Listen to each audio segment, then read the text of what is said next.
Welcome back. Our special guest this week is Dirk Nannes. Dirk, welcome to the Vic State Cricket Podcast.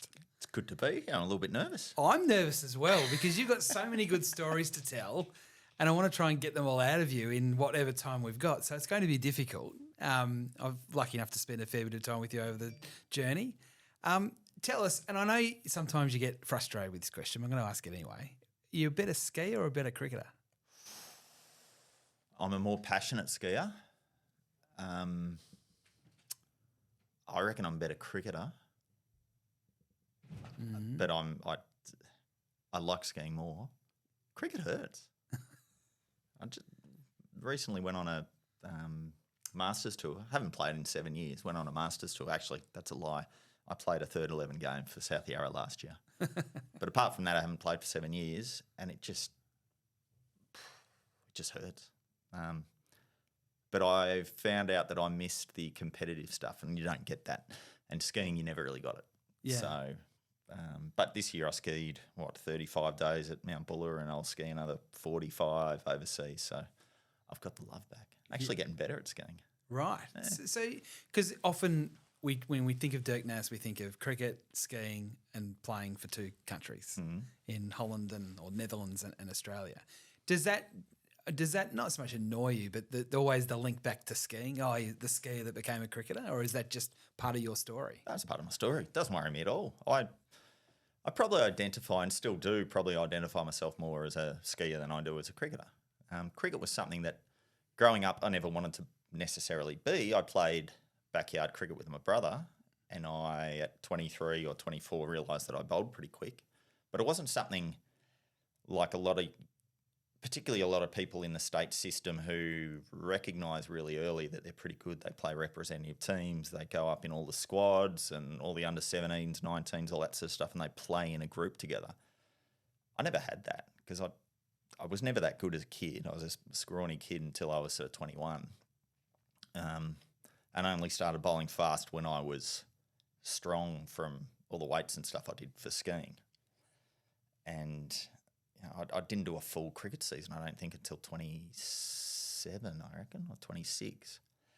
But that whole time I was skiing. And so I don't identify myself, certainly not in my childhood. You kind of latch back to your childhood as what your dream was as a child, and I wanted to be a skier.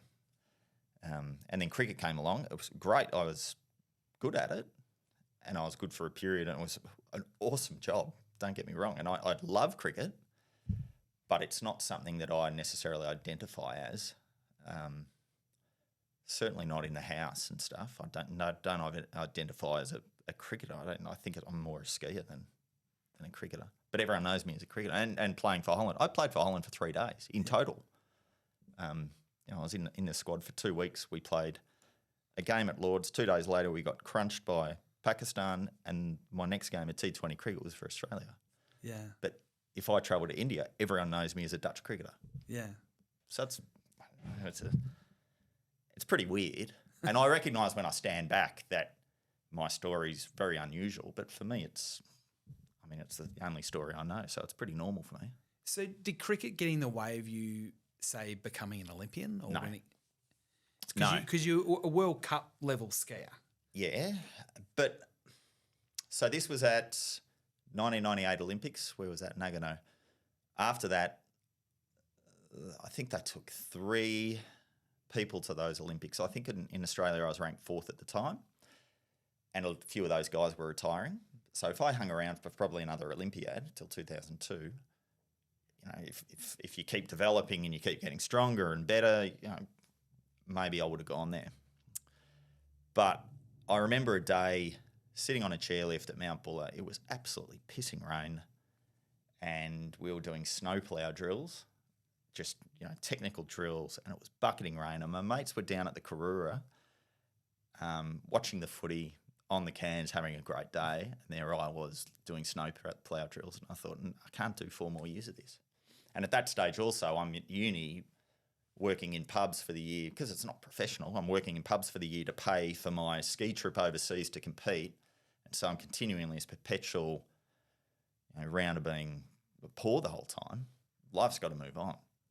Uni was going to finish, and what am I going to do? So I started up a tour company, and that's so that kind of prolonged me skiing, I guess, rather than playing cricket. I probably think the other way around. I reckon skiing got in the way of me playing more cricket. I think if I was into the first class system earlier, I reckon I was good enough to play higher cricket. But when I was good, I was 33 or 34. You're not picking a 33 or 34-year-old into longer form cricket.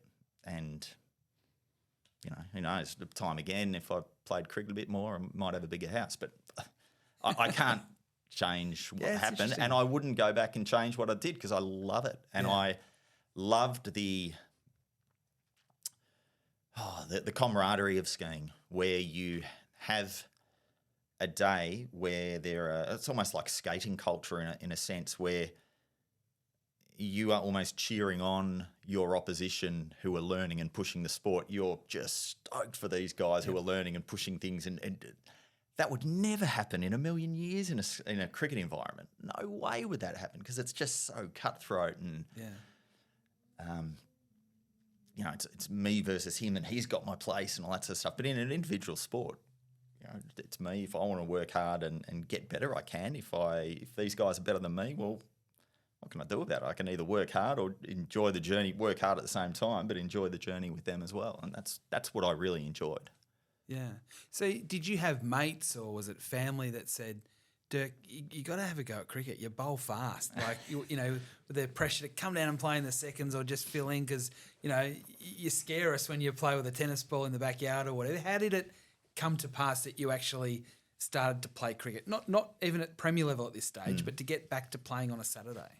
I played, while I was skiing, I would still play a couple of games at the start of the year, sort of October, November, then travel with skiing. Then I'd come back mid to late Feb and play out the rest of the season. So I was playing at Vermont, and we won a flag one year, and one of the guys in that team said, I'm going to go down to a district club, you should come with me. So I went down to Hawthorn Waverley. So this is about 25, around about that age, mid-20s? Maybe. You could look at the records. 26, maybe, something like that. And it might be 25. And I went to training. I remember I was hitting the side net, so I couldn't bowl straight. It was at Springvale.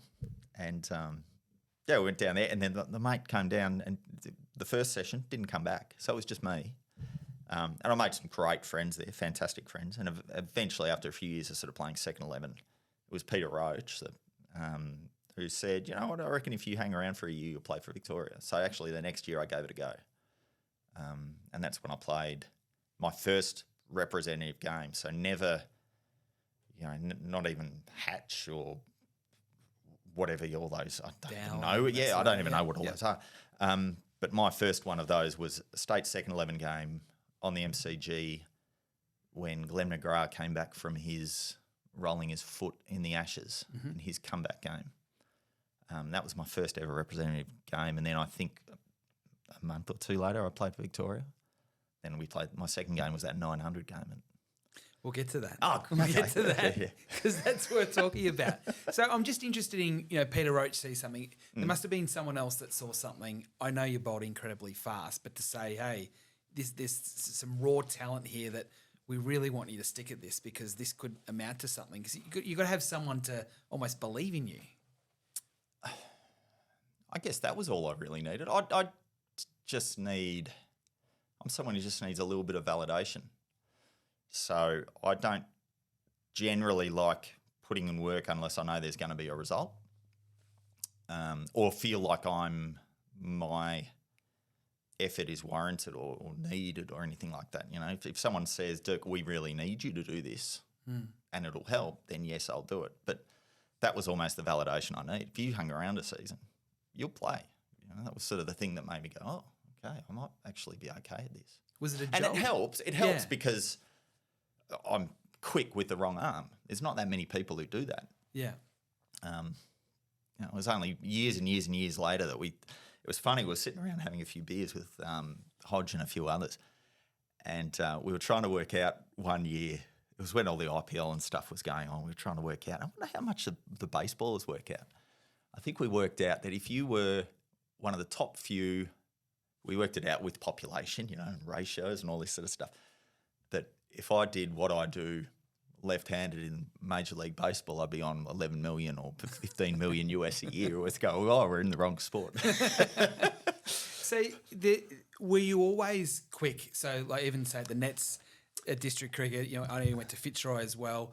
Vermont, were you always terrifying people, No. or did the pace come later as you started to get the more high performance training and the guidance rather than be just a raw talent? It was only very late that I, almost after I retired, I reckon, that I remember back in my childhood what I used to do. So if I would play on a weekend, I was your sweatband swinger, first change, bowling into the wind, just trying to drop it on a length and bowling sweatband swingers. But it wasn't until much later that I realised when I was a kid at school, we would play tennis ball, cricket at lunchtime or tape up the ball. And if someone batted for too long, if they were batting for 3 overs and didn't quite understand the concept that, every now and then you got to hit them up to get everyone else a bat, they would throw me the ball and I'd come off a long run and bowl lightning quick and take the wicket and then hand the ball to the next bowler and away we'd go. But I didn't actually remember it until I was much later in life that I did actually bowl quick with a tennis ball. I just never did it with a cricket ball, not till I was, mid-20s, and even still I was just kind of ambling in. It wasn't until I was just solely T20 that every ball I tried to bowl was as fast as I possibly could. Yeah, okay. So 29 playing for Victoria for the first time. That 900 game you referenced was your second game. Mm-hmm. But to play for Victoria for the first time, what was that like for someone that hadn't gone through the system, who didn't necessarily play with all those guys that you played with through the age groups? What was that like? I remember my feelings were I remember being a complete outsider, almost an imposter. And for the first, I would have thought almost 2 years of me playing cricket, I treated every game like it was my last. Not like, the sort of the cliche, treat every game like your last. No, I actually thought that was my last. So my family came around a lot because they thought, oh, well, that's the last time you're going to play at Adelaide, or that's the last time you're going to play in a Shield final. And they would come heaps of places with me because we always thought, oh, this is just it's a nice little side gig, but it's going to end. Yeah. So I did feel like an imposter. And it was strange because I was so different to everybody else in my mindset towards cricket, in the way that cricket wasn't my everything. I was running 2 businesses on the side, so I would turn up to training at, if it was 9:30, our 9:30 trainings, I think we had to be there 20 minutes before because that was the new 9:30 or something like that. I can't remember what the times were. But I would roll in, I would time it to the minute. And sometimes the Eastern Freeway was crap. So I would arrive at 9:12 for a 9:10 start. And they'd say, no, you have to be here early. I said, no, I can't. I cannot give you any more time. I'm running 2 jobs, got 2 kids at this stage. Got 2 kids. I'm not giving you another 20 minutes every single day of the week. That's another 2 hours of my week gone. I'm not doing it. So that might have ruffled a few feathers. That might have ruffled a few feathers. So I was like, right, Dirk, we need to give you an official reprimand. So it was Cam White and Shippy. They pulled me aside one day. I said, look, I'm not going to do it. If that means that there's 3 times in a year that I'm 2 minutes late and you want to leave me out of a game, go for it. But I'm not giving you 2 hours more a week. I don't have that time to give you. So you look back now, you think, geez, what a knob. But no, I just didn't have the time. I just, was busy. Had stuff to do. So, I mean, obviously, you were one of the fastest bowlers in Sheffield Shield cricket. You are part of an incredible pace battery that Victoria had at the time. What was that like when you could either scare your own teammates at training as a group or out on the field? So I played for 18 different teams. My Victorian experience, that team was the best team I played in, hands down, by a mile, not even just. It was just, we had this, there was something special about it. We were almost famously, we would bicker. There was, factions. It was, and I'm happily sitting on the side. All this crap goes on around me. I was blissfully unaware. But there's so much going on at that stage off the field. But we would walk on the field and dominate. And it wasn't just, we just knew no matter what position we were in, we were going to win the game. It didn't matter what was happening, who was hungover, who was late, who was what. It didn't matter. We were just winning every single game of cricket. I can't remember which year it was. It must have been 08, 09 maybe, something like that, where we didn't lose a point. That's unheard of. I think we were 44 points and didn't drop one. That was just remarkable, and we smashed teams. That was special. That was really good, and I was naive, but I didn't know it at the time that I was in the best side that I ever would play in. Then you go on and play for Australia. That's sort of factions and stuff like that, but you wouldn't dominate like that. And I reckon there were times, particularly in T20 cricket or shorter form cricket, where Victoria would have beaten the Australian team. We were just that well drilled, and everyone knew their role so well, and we knew the game so well that we'd beat them. Absolutely, we were awesome. It was pretty cool. But you go to all the other teams, the IPL teams and stuff like that.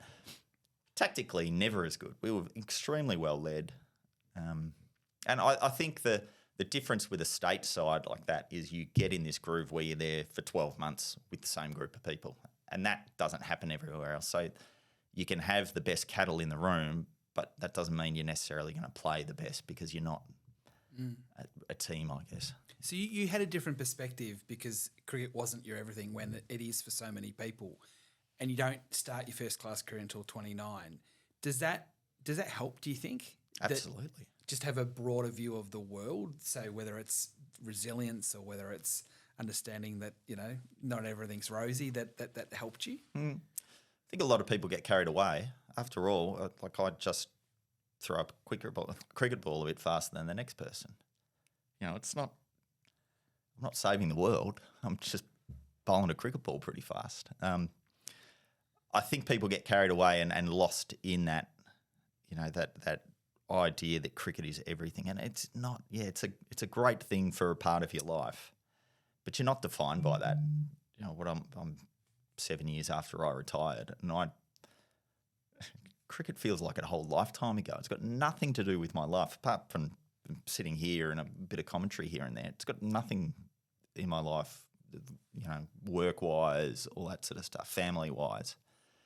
So I always prided myself on being able to go home at the end of a day and not have my family know whether I won, lost, performed well myself, or was crap. They never had any clue because my body language, the way I acted, never changed. I was kind of proud of that. Well, it was something that I kind of thought about at one stage after Erin said it one time. I kind of thought that's actually pretty good. And I kind of see a similarity. Not that I've ever spoken to him about it, but like Matthew Wade after he went and got an apprenticeship and then came back to cricket and suddenly started whacking them everywhere. That's kind of what I think I was like, where you come back and you just frankly don't care anymore. There's this all care, no responsibility. Yeah. That's allows you to be a bit free and sorry, getting some that's right. some work. So it allows you to be a bit freer and allows you to just I don't know. I just always thought there's more to cricket, and I was unique in that everyone else was worried about it all the time and I didn't, and that's a good thing. Yeah, absolutely. Tell us about that 900 day, because it was only your second game. Queensland put on 900 in a Shield final, and you actually were the best performed bowler, at least statistically. Only in the last 20 minutes. But did you sit there going, what am I doing this for? No, I just loved being there. Funnily enough, I had no idea about cricket. I learnt cricket on the job. It's my second game of first class cricket. I've never watched apart from watching Test cricket on the couch, I'd never watched a first class game of cricket. So I didn't know how from 900 teams can't win, But I sort of had in my mind, maybe what if we get 700 in reply, and I just enjoyed being there. We didn't take the fourth new ball that day, but it was a good experience. And even while we were doing it, I don't know. I think other people were hating it, but I didn't hate it. So you got that experience, and then you got the experience where you had the figures, and you know where I'm going with this one. Year, every single year, the same thing. 0.1 overs, 1 for 2. 1 and no one can work out how it happened. So I'm not going to say anymore. I'm going to let you tell the story in your own words as to how you can have those figures. So this was day one of a Shield game at the Wacker, and everyone was saying, I haven't seen a pitch like this for ages. This is like a Wacker pitch of old, which we talk about every time we bloody test match there, but this was actually had that sheen on it, that nice shine. And Matthew Wade goes out. He's standing on the circle, so he's miles back. And first ball, I kind of amble in. I was a bit stiff before that day, and amble in, first ball, knee-high full toss. Sean Marsh whacks it to Gully. Absolute hanger of a catch by Damien Wright at Gully. We're all, woohoo, yeah, great. 1 for none. Next ball, Luke Palmer's backs in, and another full toss straight past the chest. Now, looking back at the footage now, at the time, I thought it was pretty lethal what I bowled. You look back at the footage, it was kind of out here. It wasn't that dangerous a ball. Anyway, no ball. Cam White comes out of slip, says, do you realise what happens now? So you can't bowl another full toss. If you bowl another full toss, you're out of the attack. Yep, understand. Okay, Dirk, you're going to bowl a bouncer. No worries, Cam. I'll bowl a bouncer. So go back to the end of my mark. I'm still thinking not much of it. Next ball come in and it's straight past, like he's on his ass, straight past the head. No ball, out of the attack. But I was aiming.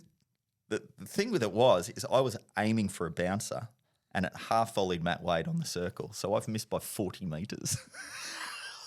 I've missed my target by 40 metres. So umpire gives me the cap. Yep, sorry, Cam, don't know what happened there. Went to mid-off. And the boys were into me because I ended up going off the field at some stage for a massage as well. And how hot was it? Oh, bloody hot. I don't know. But we ended up winning the game. That was another one where we just won the game. Damien Wright took 5. Rogers got 200s. And we won on day 4. Good game of cricket in the end, but bloody hell, that was weird. And every year I get messages about it when the Vics go to Perth, every year, without question. Oh, fantastic. So that might be one of the reasons why you thought you'd just be a specialist white ball player. Because you became that pretty quickly, didn't you? I mean, I'm interested in how it evolved into Dirk Nannes, because you were spoken about as potentially playing for Australia in Test cricket. Such was your dominance there at one point in Shield cricket. But then all of a sudden it became this ability to bowl, as you said, really fast for 4 overs, and it worked. I think I got pigeonholed as a one-day bowler. It wasn't something that I sought to do at all. No way. I loved 4-day cricket. That was what I still think that's the best game. But I kind of got pigeonholed into it. I had a few seasons where I played really well in T20 cricket in Australia, in what was it the Big Bash then? But the Big Bash before the Big Bash, whatever they called it. And I played really well. Then I got picked up for Delhi, and I think after that they just kind of, then you get a gig over here, and then I'm playing in Champions League, and then I'm sort of doing this, and the whole time I'm still playing for Victoria. But then I started getting injured with like tendon injuries and things like that would lead me out for chunks of the season.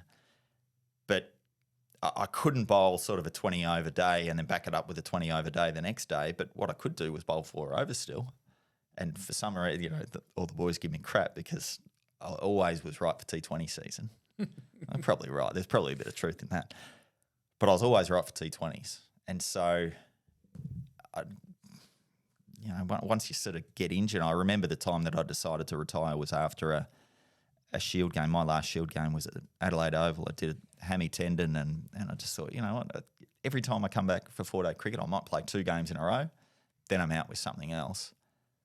Why would I keep doing this when I can play short-form cricket, play around the world, get paid 2 or 3 times as much, sometimes more, and spend more time with the family?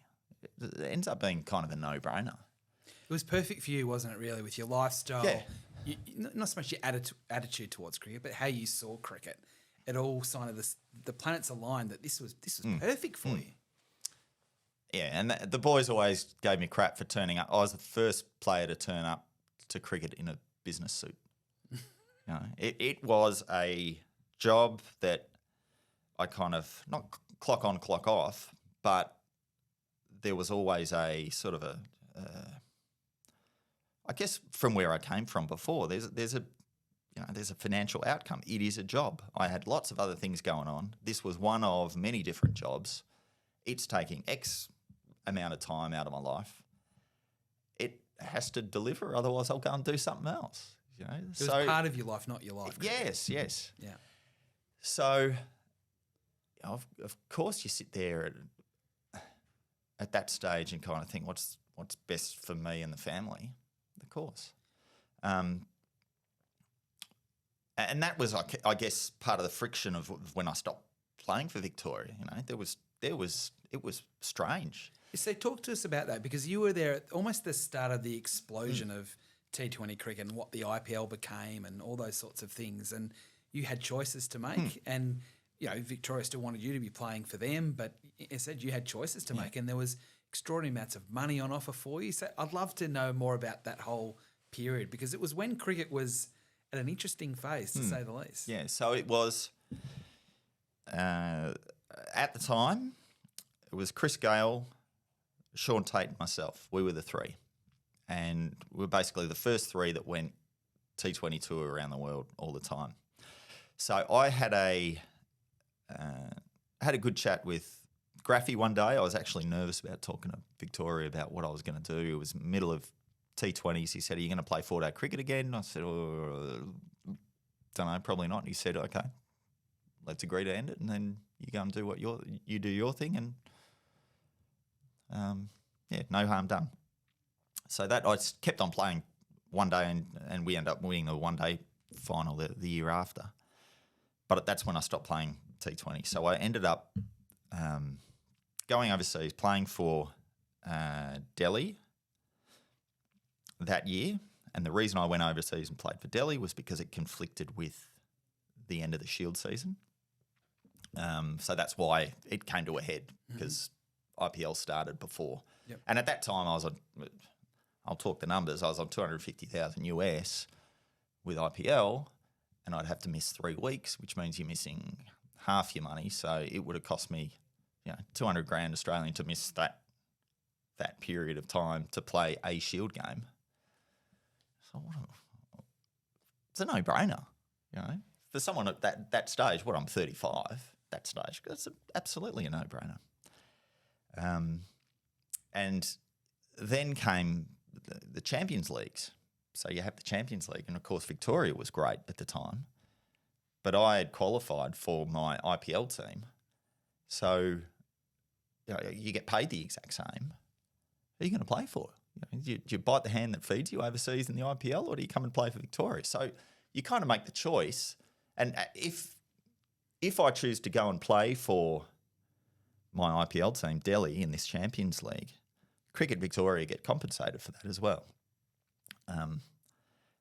So, you kind of, whilst they say it's your choice, it's kind of not your choice. You kind of know if they're holding all the aces. So I choose to go with them. And so when I chose to do that, this is the start of I can't remember the year, but this is just coming into a winter, and Cricket Victoria are about to go on their pre-season camp. Now, because I chose to go and play for Delhi, and I was going to compete against Victoria in the Champions League, Victoria didn't take me on the pre-season camp. So it's pre-season camp up to Darwin or whatever it was. They didn't take me. So I'm their opening bowler I was still playing Shield cricket. I was still playing. It was before all this. So I'm still playing Shield cricket. They didn't take me on the pre-season camp for 2 weeks because I was playing for the opposition, in a T20 tournament in a month's time or something like that. And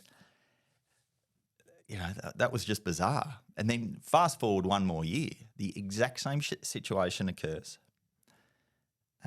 Cameron White was in the same boat. I was in the same boat. And the world had completely changed by then. Cameron White goes on the. I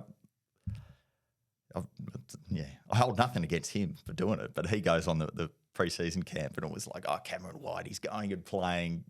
He's just magnanimous. Look at him, looking after Victorian and developing Victorian players, even though he's going away and going to play for the opposition.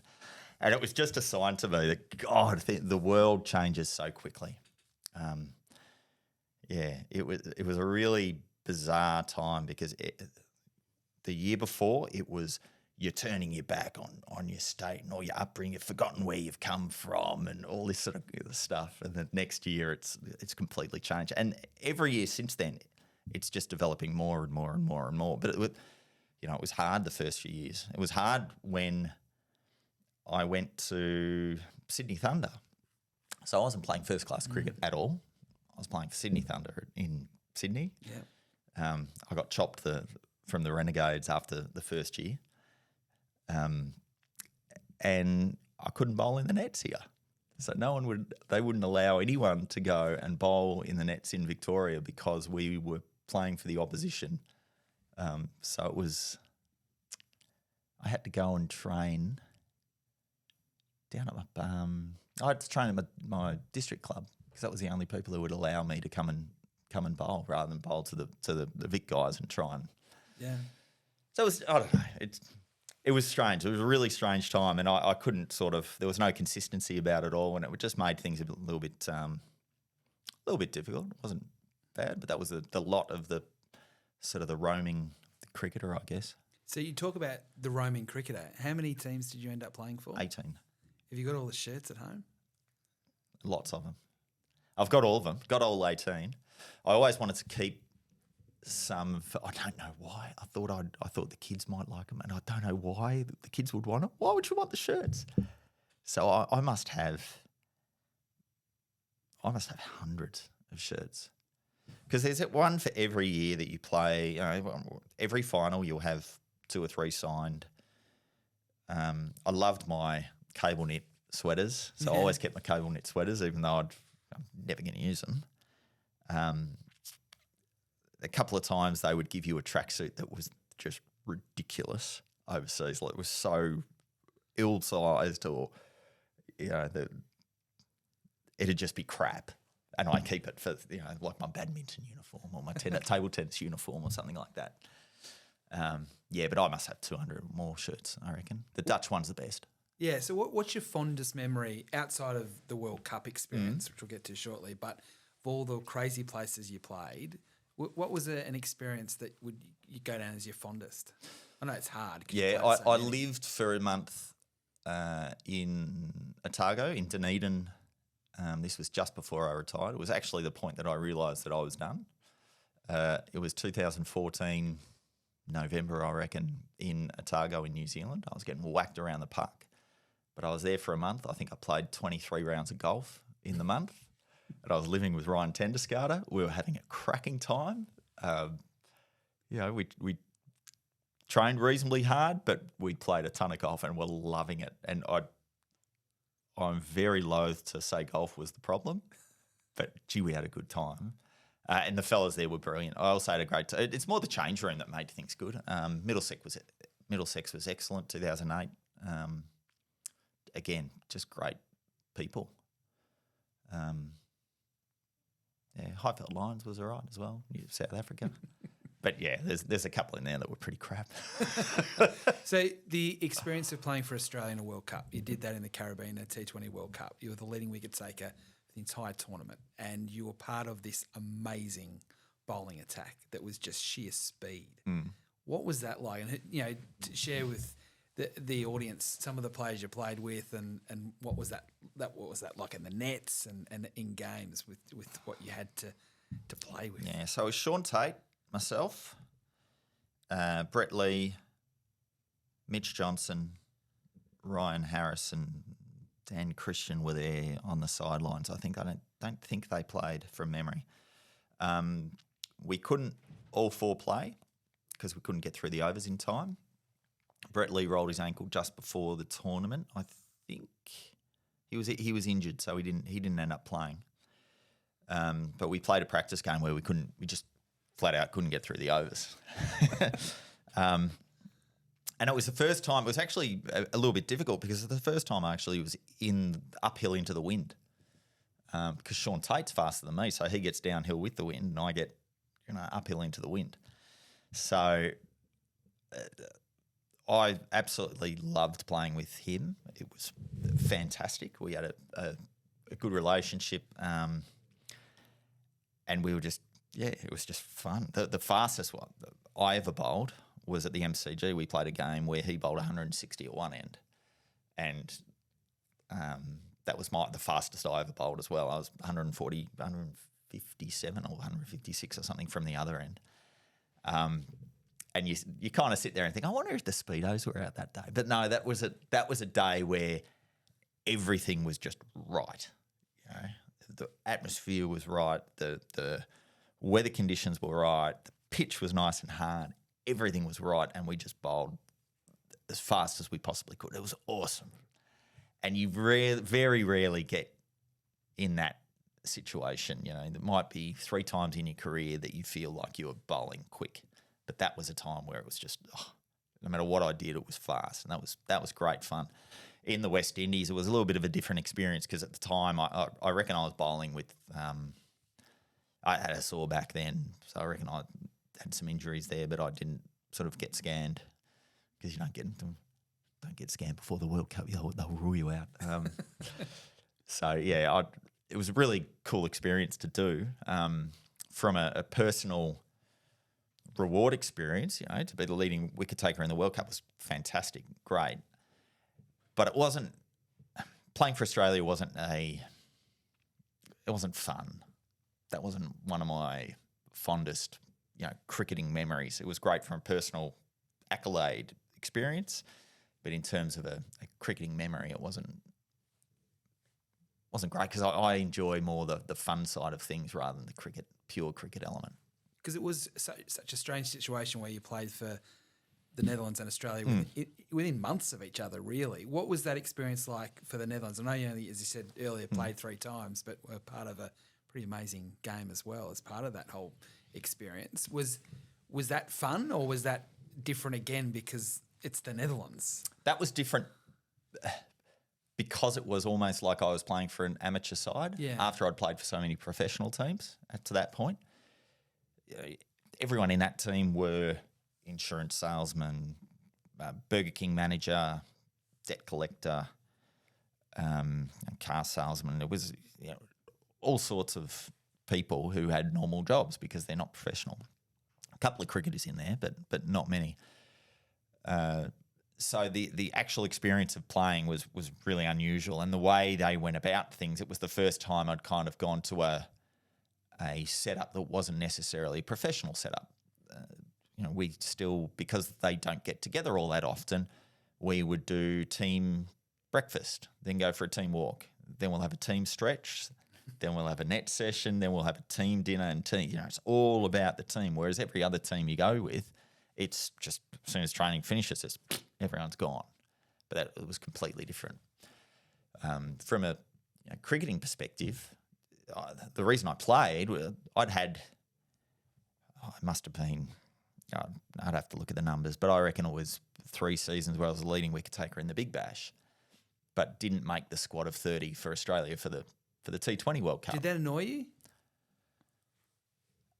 Because of my age, it didn't surprise me. Did it annoy me? I knew I was better than a lot of the people in the list, and I knew because Australia was getting flogged all the time that I was better than a lot of the people who were playing in the Australian team. So yeah, I was upset in that regard. But again, I saw the reasoning as being you don't pick someone who's 33 or 34 for their first time. So I understood, and that was still a time where they didn't pick a T20 team. They picked a one-day team or a test team, or it was convenient to keep these guys together. He's already over there, let's pick him.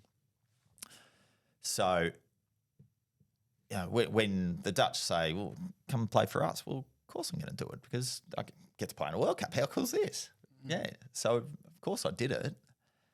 And then Australia got flogged again, and that's when they finally went, well, maybe we have to look at playing a T20 team. And so that I've gone from from my perspective, I was at best 31st because I didn't make the squad at 30. So at best, I was 31st. And after playing 2 games for Holland, I was in the 11 straight after that.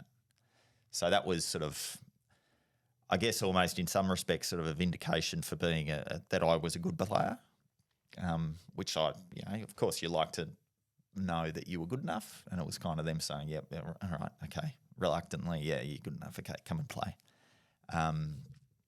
But it also, I guess it kind of validated the decision for me to go and play for them as well, because it was almost like a shop window. Yep. Here's this guy, geez, he does bowl fast. He's actually okay, right? Let's get him in. I've got 2 more questions for you. What's it like to bowl fast when you've got batsmen worried, you're bowling so quick? I could imagine it to be really fun, but what's it like? It is really fun. It's not something I necessarily feel like I want to scare people. I don't have that aggressive nature in me. There are some fast bowlers who are genuinely like they want to impose themselves or impose that fear into you. That wasn't me.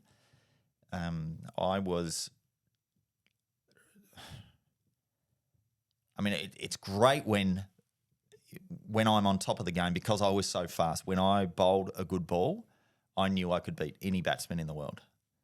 And that was when I thought that was finally the kind of moment that I thought I was good, when I knew that there would have been a period there in 2009 or 10 where I reckon I was one of the top 2 or top T20 bowlers in the world. And that was cool because I knew that no matter what happened, you go to the team meeting, let's talk about this bloke, righto. Yeah, big LB chance early, big nicker, get a slip in, get a bowl bounce and make sure it's high. All that crap, I just turn off because I know that if I bowl the way I want to bowl, no one's hitting me. And that was cool because if you're a 135k bowler, it's not like that. You have to rely on guile and all that sort of stuff. I didn't have to rely on that. I would just bowl fast into the legs. No one's hitting me. Until the advent of the lap and stuff like that. But yeah, that was cool. It wasn't necessarily the speed. It was the speed in combination, knowing no one in the world is hitting me, and that's really cool. Yeah, I can imagine. Yeah. I can imagine. I can only dream. The final question: with all the teams you've played for, you mentioned Victoria. So, what does it mean playing for Victoria? When I say to you, Cricket Victoria or the VCA or whatever it is, what do you think of, and what does it mean to you? Because it's been, I wouldn't say it's been checkered, but it's been interesting. Oh, that's a really difficult question to answer because it's kind of vexed in a way. You've on one hand, it was a period of my cricketing life that taught me how to play. I owe it a lot because it made me the battle-hardened. Clever would be overstating it, but the intelligent, I guess, bowler that I became, and that was Victoria. It put that work ethic into me. But I guess coming back to what we've been talking about, for me it was still a job and it was an employer. So I don't bleed the navy blue or anything like that. That's not me and it never has been. And that sometimes put me offside with people. Not offside. I never argued with people. I guess it just, people thought that I didn't care as much as others. Maybe I didn't. I don't know. So I don't sit there and I see it as a period of my life that I look back really fondly.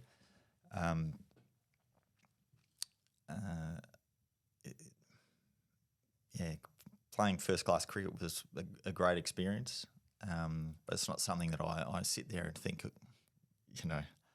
I long for those days. It was a period of my life, a great period of my life, and it's good to come back and reconnect doing sort of things like this, just walking into a first-class game and watching a flat road out the front.